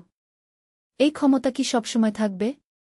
যতদিন তুমি এটা ভালো কাজে ব্যবহার করবে ততদিন থাকবে গি। আমি কখনো এটার অপব্যবহার করব না গি। আমি জানি তুমি একজন ভালো মানুষকে। স্বপ্ন থেকে উঠে আমি বুঝতে পারলাম যে কমলা দেবী এখন শান্তিতে আছে। সে আর কারো ক্ষতি করবে না, বরং সে আমার মাধ্যমে অন্যদের সাহায্য করছে। কয়েক মাস পর আমাদের শহরে একটা বড় দুর্ঘটনা ঘটল। একটা বাস খাদে পড়ে গেল। অনেক মানুষ আহত হল। আমি সেখানে গিয়ে আহতদের সাহায্য করতে শুরু করলাম। কিন্তু আমি দেখলাম যে একজন লোক এখনও বাসের ভিতরে আটকে আছে। ওই লোকটাকে কেউ বের করুন, আমি চিৎকার করে বললাম। কোন লোক? আমরা তো সবাইকে বের করেছি, কি রেস্কিউ টিমের একজন বলল। আমি বুঝলাম যে আমি সেই লোকটাকে দেখতে পাচ্ছি যাকে অন্যরা দেখতে পাচ্ছে না। আমি রেস্কিউ টিমকে গাইড করলাম। তারা বাসের যে অংশে আমি লোকটাকে দেখতে পাচ্ছিলাম সেখানে খোঁজ করল। সত্যিই সেখানে একজন লোক আটকে ছিল। তাকে বের করে হাসপাতালে নিয়ে যাওয়া হলো। এই ঘটনার পর আমি বুঝতে পারলাম যে আমার ক্ষমতা শুধু মানুষের মনের কথা পড়ার মধ্যেই সীমাবদ্ধ নয়। আমি এমন অনেক কিছু দেখতে পারি যা অন্যরা পারে না। একদিন আমার মনে হলো আমার এই অভিজ্ঞতা নিয়ে একটা বই লেখা উচিত, যাতে অন্যরাও জানতে পারে যে অলৌকিক ঘটনা সত্যিই ঘটে। আমি বইটা লেখা শুরু করলাম। বইয়ের নাম দিলাম অদৃশ্য জগতের সন্ধানে গু। বইটা প্রকাশ হওয়ার পর অনেক মানুষ আমার সাথে যোগাযোগ করতে শুরু করল। তারা তাদের অভিজ্ঞতা শেয়ার করত এবং সাহায্য চাইত। একদিন একজন যুবতী মেয়ে আমার কাছে এলো। তার নাম অপর্ণা। আন্টি, আমি আপনার বই পড়েছি। আমারও একটা সমস্যা আছে গি। কি সমস্যা? আমার মনে হয় আমার বাড়িতে কোনো ভূত আছে। রাতে অদ্ভুত আওয়াজ শুনতে পাই। আমি অপর্ণার সাথে তার বাড়িতে গেলাম। সেখানে গিয়ে আমি অনুভব করলাম যে সত্যিই কোনো আত্মা আছে। কিন্তু এই আত্মা কমলা দেবীর মতো ক্ষতিকর নয়। এটা একটা শান্ত আত্মা।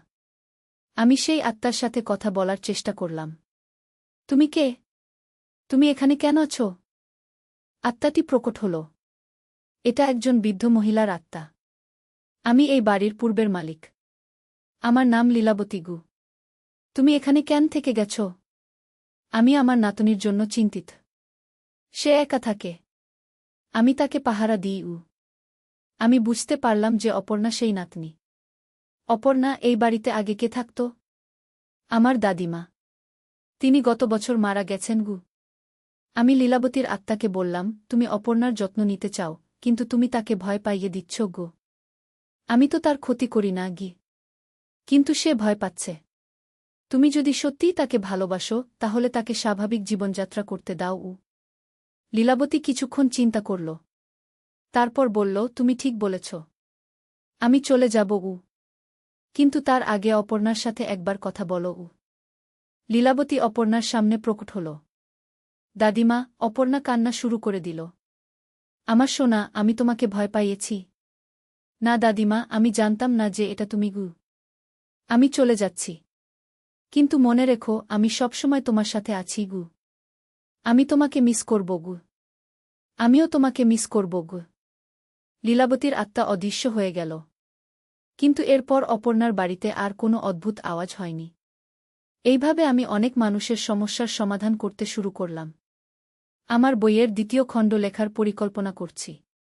কিন্তু সবচেয়ে বড় কথা হল, এই সব অভিজ্ঞতার ফলে আমাদের পরিবার আরও শক্তিশালী হয়েছে। রাহুল এখন আরও দায়িত্বশীল। প্রিয়া আরও সাহসী। আর বিপ্লব আমাকে আরও ভালোবাসে। গতকাল রাতে রাহুল বলল, মা, তুমি জানো আমি তোমাকে কতটা ভালোবাসি? কতটা? এতটা যে আমি তোমাকে হারাতে পারব না। সেদিন যখন আমি নিয়ন্ত্রণ হারিয়ে ফেলেছিলাম, আমার খুব ভয় হয়েছিল যে আমি তোমাকে কষ্ট দেব গো। তুমি আমাকে কোনো কষ্ট দাওনি বাবা গি। আমি জানি। কিন্তু আমার ভয় হয়েছিল গো। প্রিয়াও বলল, মা, আমিও তোমাকে অনেক ভালোবাসি। তুমি আমাকে বাঁচিয়েছ গো। বিপ্লব বলল, রূপালী, তুমি শুধু আমাদের পরিবারকেই নয়, অনেক মানুষকে সাহায্য করছ। আমি তোমার উপর খুবই গর্বিত। আজকে আমি উপলব্ধি করলাম যে জীবনে যা কিছুই ঘটুক না কেন, পরিবারের ভালোবাসাই সবচেয়ে শক্তিশালী। আমার এই অলৌকিক ক্ষমতাও সেই ভালোবাসা থেকেই এসেছে। কমলা দেবী যখন আমার পরিবারকে আক্রমণ করেছিল, আমি তাকে প্রতিহত করেছিলাম পরিবারের ভালোবাসা দিয়েই। আর সেই ভালোবাসাই আমাকে এই ক্ষমতা দিয়েছে যাতে আমি অন্যদের সাহায্য করতে পারি। আমি জানি আমার এই গল্প অনেকের কাছে অবিশ্বাস্য মনে হবে। কিন্তু এটা সত্য। অলৌকিক ঘটনা সত্যিই ঘটে। আর সবচেয়ে বড় অলৌকিক শক্তি হল ভালোবাসা। যদি আপনারও কখনো এমন কোনো অভিজ্ঞতা হয়, ভয় পাবেন না। বরং সেই পরিস্থিতিকে ভালোবাসা দিয়ে মোকাবেলা করুন। দেখবেন সবকিছু ঠিক হয়ে যাবে। আমার গল্প এখানেই শেষ। কিন্তু আমার জীবনের নতুন অধ্যায় সবেমাত্র শুরু হয়েছে। আমি জানি আরও অনেক মানুষ আমার সাহায্যের জন্য অপেক্ষা করছে। আর আমি তাদের সাহায্য করতে প্রস্তুত। আমি ঘড়ির দিকে তাকালাম। রাত 11টা বাজে। মাত্র 1 ঘন্টা সময় বাকি। কিন্তু এমন সময় আমার মনে একটা পরিকল্পনা এলো। আমি রান্নাঘর থেকে একটা ছুরি নিলাম। কিন্তু ছুরিটা রাহুলের জন্য নয়, নিজের জন্য। রাহুল, তুমি যদি সত্যিই আমাকে ভালোবাসো, তাহলে আমাকে একটা কাজ করতে দাও। কি কাজ? আমি আমার হাত কেটে রক্ত বের করব। সেই রক্ত তোমার কপালে লাগিয়ে দেব গো। রাহুল হাসতে শুরু করল। কিন্তু সেই হাসি ছিল খুবই ভয়ানক। তুমি ভাবছ এতে আমি ঠিক হয়ে যাব? এসব কুসংস্কার এখনো বিশ্বাস করো? বিশ্বাস করি না, কিন্তু চেষ্টা করে দেখতে পারি। আমি আমার হাত কাটলাম। রক্ত বেরিয়ে এলো। সেই রক্ত আমি রাহুলের কপালে লাগিয়ে দিলাম। হঠাৎ করে রাহুল চিৎকার করে উঠল। সে মাটিতে পড়ে গেল এবং কাঁপতে শুরু করল। মা, মা, আমার কি হচ্ছে? আমি রাহুলকে কোলে নিলাম। কিছু হবে না বাবা, কিছু হবে না গি। কয়েক মিনিট পর রাহুল শান্ত হয়ে গেল। সে আমার দিকে তাকিয়ে বলল, মা, আমি কি করেছি? আমি তোমাকে এমন কথা কেন বলেছি? আমি বুঝলাম রাহুল এখন ঠিক হয়ে গেছে। তুমি কিছু করনি বাবা।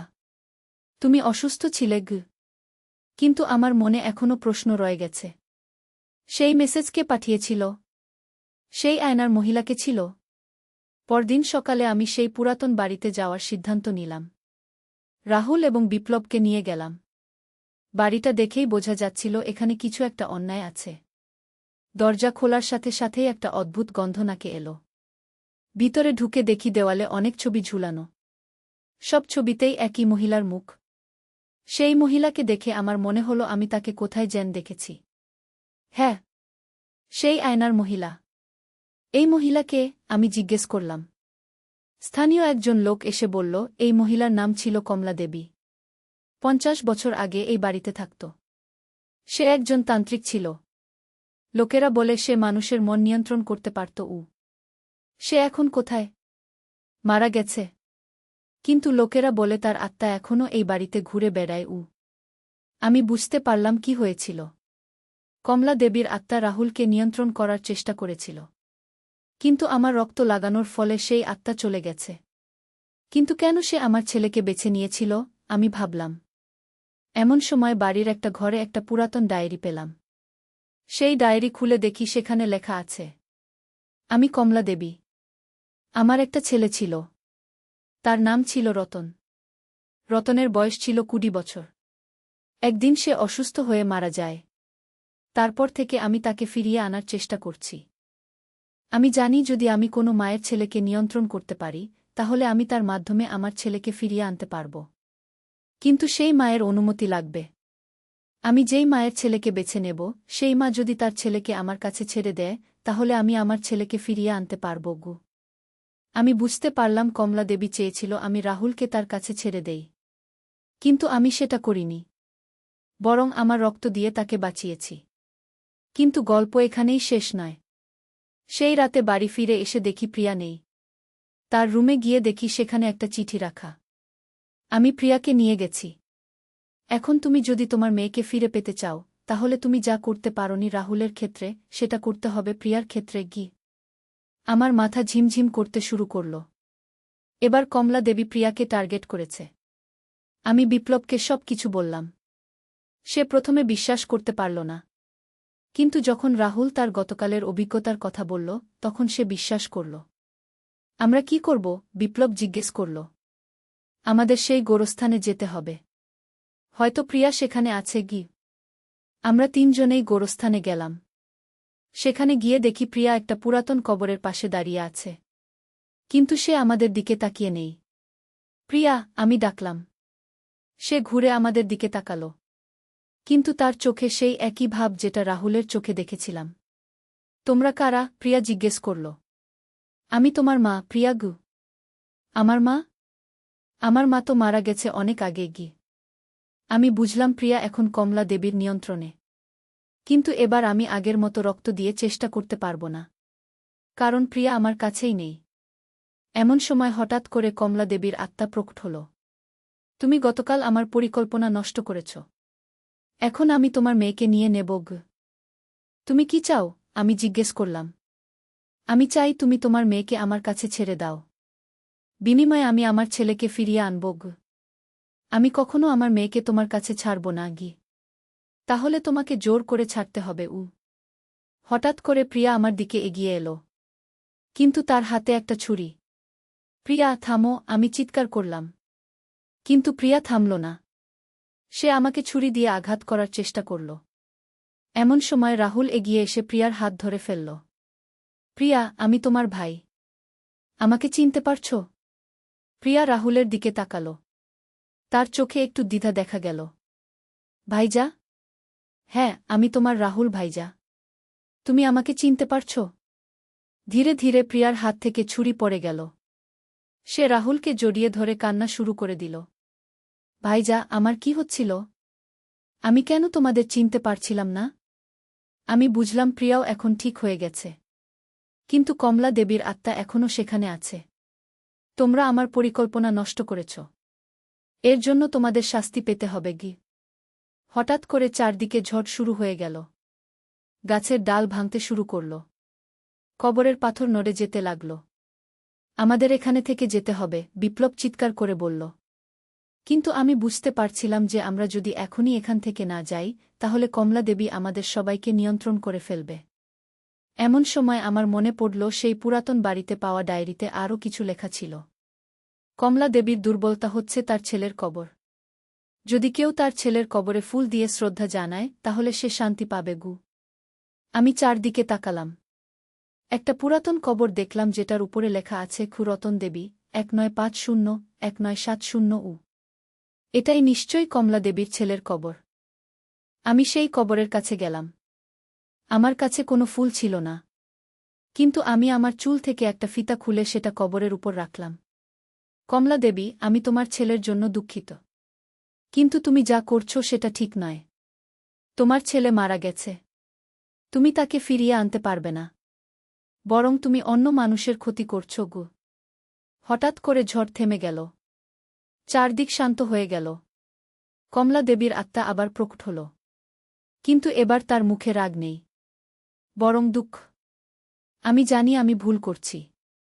কিন্তু আমি আমার ছেলেকে ভালোবাসি। আমি তাকে ছাড়া থাকতে পারি না গি। আমি বুঝতে পারছি তোমার কষ্ট। কিন্তু তুমি যদি সত্যিই তোমার ছেলেকে ভালোবাসো, তাহলে তাকে শান্তিতে যেতে দাও উ। কমলা দেবী কয়েক মিনিট চুপ করে থাকল। তারপর বলল, তুমি ঠিক বলেছ। আমি আমার ছেলেকে কষ্ট দিচ্ছি। আমার উচিত তাকে শান্তিতে যেতে দেওয়া গু। তুমি যদি চাও, আমি তোমার ছেলের জন্য প্রার্থনা করতে পারি গু। তুমি সেটা করবে? অবশ্যই গু। আমি রতনের কবরের সামনে হাত জোট করে প্রার্থনা শুরু করলাম। হে ভগবান, রতনের আত্মা যেন শান্তি পায়। সে যেন সকল কষ্ট থেকে মুক্তি পায় গু। হঠাৎ করে একটা উজ্জ্বল আলো দেখা গেল। সেই আলোর মধ্যে একটা ছেলের আকৃতি দেখা গেল। মা, সেই ছেলে বলল। কমলা দেবী কান্না শুরু করে দিল। রতন, আমার ছেলে।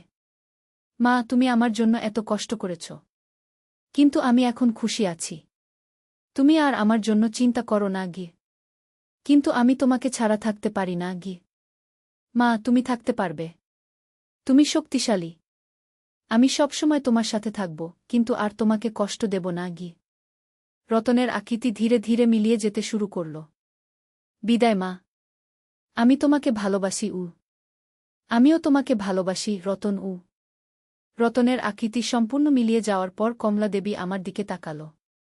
তোমাকে ধন্যবাদ। তুমি আমাকে সত্যি দেখিয়েছ গু। এটা আমার কর্তব্য ছিল গু। আমি আর কারো ক্ষতি করব না। আমি এখন শান্তিতে থাকব উ। কমলা দেবীর আত্মাও ধীরে ধীরে অদৃশ্য হয়ে গেল। আমরা চারজনে বাড়ি ফিরে এলাম। কিন্তু এই ঘটনা আমাদের জীবনে একটা বড় পরিবর্তন এনে দিল। পরের দিন সকালে যখন উঠলাম, দেখি রাহুল রান্নাঘরে আমার জন্য চা বানিয়ে রেখেছে। মা, তুমি গতকাল আমাকে বাঁচিয়েছ। আমি কিভাবে তোমাকে ধন্যবাদ দেব? তুমি আমার ছেলে। আমি সবসময় তোমাকে বাঁচাবো। প্রিয়াও এসে আমাকে জড়িয়ে ধরল। মা, আমার খুব ভয় লেগেছিল। আমি মনে করতে পারছিলাম না তোমরা কারাগু। এখন সব ঠিক হয়ে গেছে বাবাগু। বিপ্লব বলল, রূপালি, তুমি সত্যিই অসাধারণ। তুমি না থাকলে আমাদের পরিবারটা ভেঙে যেত। কিন্তু এই ঘটনার পর আরও কিছু অদ্ভুত বিষয় ঘটতে শুরু করল। কয়েকদিন পর আমি লক্ষ্য করলাম যে আমি মানুষের মনের কথা পড়তে পারছি। যখন কেউ আমার সামনে মিথ্যা বলে আমি সেটা বুঝতে পারি। একদিন রাহুলের বন্ধু অনিকেত আমাদের বাড়িতে এলো। সে বলল, আন্টি, আমি রাহুলের কাছে ৫,০০০ টাকা ধার নিয়েছিলাম। সেটা ফেরত দিতে এসেছি। কিন্তু আমি বুঝতে পারলাম সে মিথ্যা বলছে।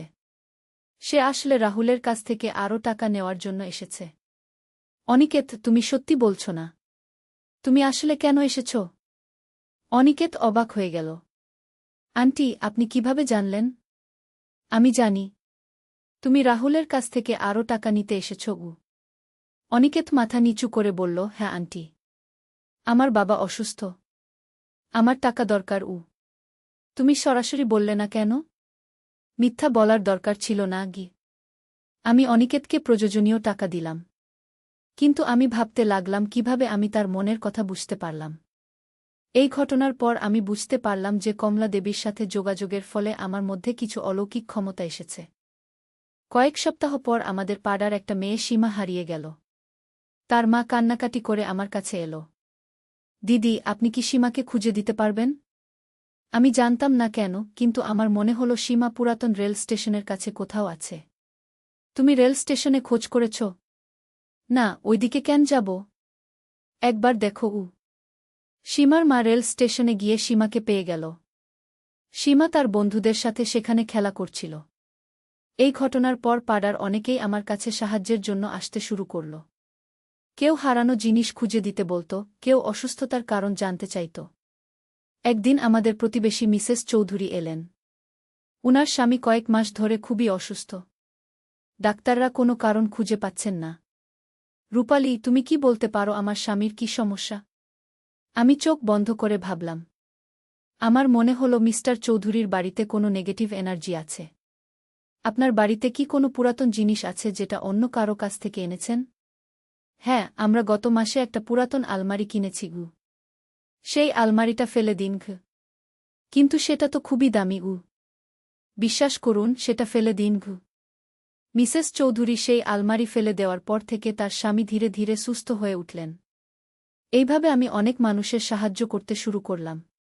কিন্তু আমি জানতাম যে এই ক্ষমতা আমার কাছে এসেছে কমলা দেবীর কারণে। একদিন রাতে আমি স্বপ্নে কমলা দেবীকে দেখলাম। রূপালি, তুমি আমার দেওয়া এই ক্ষমতা ভালো কাজে ব্যবহার করছ। আমি খুশি।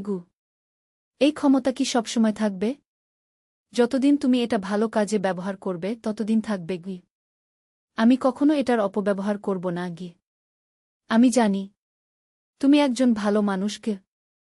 স্বপ্ন থেকে উঠে আমি বুঝতে পারলাম যে কমলা দেবী এখন শান্তিতে আছে। সে আর কারো ক্ষতি করবে না, বরং সে আমার মাধ্যমে অন্যদের সাহায্য করছে। কয়েক মাস পর আমাদের শহরে একটা বড় দুর্ঘটনা ঘটল। একটা বাস খাদে পড়ে গেল। অনেক মানুষ আহত হল।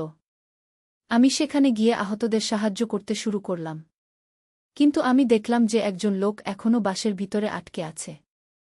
ওই লোকটাকে কেউ বের করুন, আমি চিৎকার করে বললাম। কোনো লোক? আমরা তো সবাইকে বের করেছি। কি রেস্কিউ টিমের একজন বলল। আমি বুঝলাম যে আমি সেই লোকটাকে দেখতে পাচ্ছি যাকে অন্যরা দেখতে পাচ্ছে না। আমি রেস্কিউ টিমকে গাইড করলাম। তারা বাসের যে অংশে আমি লোকটাকে দেখতে পাচ্ছিলাম সেখানে খোঁজ করল। সত্যিই সেখানে একজন লোক আটকে ছিল।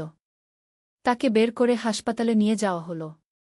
এই ঘটনার পর আমি বুঝতে পারলাম যে আমার ক্ষমতা শুধু মানুষের মনের কথা পড়ার মধ্যেই সীমাবদ্ধ নয়। আমি এমন অনেক কিছু দেখতে পারি যা অন্যরা পারে না। একদিন আমার মনে হলো আমার এই অভিজ্ঞতা নিয়ে একটা বই লেখা উচিত, যাতে অন্যরাও জানতে পারে যে অলৌকিক ঘটনা সত্যিই ঘটে। আমি বইটা লেখা শুরু করলাম। বইয়ের নাম দিলাম অদৃশ্য জগতের সন্ধানে। বইটা প্রকাশ হওয়ার পর অনেক মানুষ আমার সাথে যোগাযোগ করতে শুরু করল। তারা তাদের অভিজ্ঞতা শেয়ার করত এবং সাহায্য চাইত। একদিন একজন যুবতী মেয়ে আমার কাছে এলো। তার নাম অপর্ণা। আন্টি, আমি আপনার বই পড়েছি। আমারও একটা সমস্যা আছে গি। কি সমস্যা? আমার মনে হয় আমার বাড়িতে কোনো ভূত আছে। রাতে অদ্ভুত আওয়াজ শুনতে পাই। আমি অপর্ণার সাথে তার বাড়িতে গেলাম। সেখানে গিয়ে আমি অনুভব করলাম যে সত্যিই কোনো আত্মা আছে। কিন্তু এই আত্মা কমলা দেবীর মতো ক্ষতিকর নয়। এটা একটা শান্ত আত্মা। আমি সেই আত্মার সাথে কথা বলার চেষ্টা করলাম। তুমি কে? তুমি এখানে কেন আছো? আত্মাটি প্রকট হল। এটা একজন বৃদ্ধ মহিলার আত্মা। আমি এই বাড়ির পূর্বের মালিক। আমার নাম লীলাবতী গু। তুমি এখানে কেন থেকে গেছ? আমি আমার নাতনির জন্য চিন্তিত। সে একা থাকে। আমি তাকে পাহারা দিই। আমি বুঝতে পারলাম যে অপর্ণা সেই নাতনি। অপর্ণা, এই বাড়িতে আগে কে থাকত? আমার দাদিমা। তিনি গত বছর মারা গেছেন গু। আমি লীলাবতীর আত্মাকে বললাম, তুমি অপর্ণার যত্ন নিতে চাও, কিন্তু তুমি তাকে ভয় পাইয়ে দিচ্ছ গো। আমি তো তার ক্ষতি করি না গি। কিন্তু সে ভয় পাচ্ছে। তুমি যদি সত্যিই তাকে ভালোবাসো, তাহলে তাকে স্বাভাবিক জীবনযাত্রা করতে দাও। লীলাবতী কিছুক্ষণ চিন্তা করল। তারপর বলল, তুমি ঠিক বলেছ। আমি চলে যাব। কিন্তু তার আগে অপর্ণার সাথে একবার কথা বলো। লীলাবতী অপর্ণার সামনে প্রকট হল। দাদিমা। অপর্ণা কান্না শুরু করে দিল। আমার সোনা, আমি তোমাকে ভয় পাইয়েছি। না দাদিমা, আমি জানতাম না যে এটা তুমি গু। আমি চলে যাচ্ছি। কিন্তু মনে রেখো, আমি সবসময় তোমার সাথে আছি গু। আমি তোমাকে মিস করব গু। আমিও তোমাকে মিস করব গু। লীলাবতীর আত্মা অদৃশ্য হয়ে গেল। কিন্তু এরপর অপর্ণার বাড়িতে আর কোনো অদ্ভুত আওয়াজ হয়নি। এইভাবে আমি অনেক মানুষের সমস্যার সমাধান করতে শুরু করলাম। আমার বইয়ের দ্বিতীয় খণ্ড লেখার পরিকল্পনা করছি। কিন্তু সবচেয়ে বড় কথা হল, এই সব অভিজ্ঞতার ফলে আমাদের পরিবার আরও শক্তিশালী হয়েছে। রাহুল এখন আরও দায়িত্বশীল। প্রিয়া আরও সাহসী। আর বিপ্লব আমাকে আরও ভালোবাসে। গতকাল রাতে রাহুল বলল, মা, তুমি জানো আমি তোমাকে কতটা ভালোবাসি? কতটা? এতটা যে আমি তোমাকে হারাতে পারব না। সেদিন যখন আমি নিয়ন্ত্রণ হারিয়ে ফেলেছিলাম, আমার খুব ভয় হয়েছিল যে আমি তোমাকে কষ্ট দেব গো। তুমি আমাকে কোনো কষ্ট দাওনি বাবা গি। আমি জানি। কিন্তু আমার ভয় হয়েছিল গো। প্রিয়াও বলল, মা, আমিও তোমাকে অনেক ভালোবাসি। তুমি আমাকে বাঁচিয়েছ গো। বিপ্লব বলল, রূপালী, তুমি শুধু আমাদের পরিবারকেই নয়, অনেক মানুষকে সাহায্য করছ। আমি তোমার উপর খুবই গর্বিত। আজকে আমি উপলব্ধি করলাম যে জীবনে যা কিছুই ঘটুক না কেন, পরিবারের ভালোবাসাই সবচেয়ে শক্তিশালী। আমার এই অলৌকিক ক্ষমতাও সেই ভালোবাসা থেকেই এসেছে। কমলা দেবী যখন আমার পরিবারকে আক্রমণ করেছিল, আমি তাকে প্রতিহত করেছিলাম পরিবারের ভালোবাসা দিয়েই। আর সেই ভালোবাসাই আমাকে এই ক্ষমতা দিয়েছে যাতে আমি অন্যদের সাহায্য করতে পারি। আমি জানি আমার এই গল্প অনেকের কাছে অবিশ্বাস্য মনে হবে। কিন্তু এটা সত্য। অলৌকিক ঘটনা সত্যিই ঘটে। আর সবচেয়ে বড় অলৌকিক শক্তি হল ভালোবাসা। যদি আপনারও কখনো এমন কোনো অভিজ্ঞতা হয়, ভয় পাবেন না। বরং সেই পরিস্থিতিকে ভালোবাসা দিয়ে মোকাবেলা করুন। দেখবেন সবকিছু ঠিক হয়ে যাবে। আমার গল্প এখানেই শেষ। কিন্তু আমার জীবনের নতুন অধ্যায় সবেমাত্র শুরু হয়েছে। আমি জানি আরও অনেক মানুষ আমার সাহায্যের জন্য অপেক্ষা করছে। আর আমি তাদের সাহায্য করতে প্রস্তুত।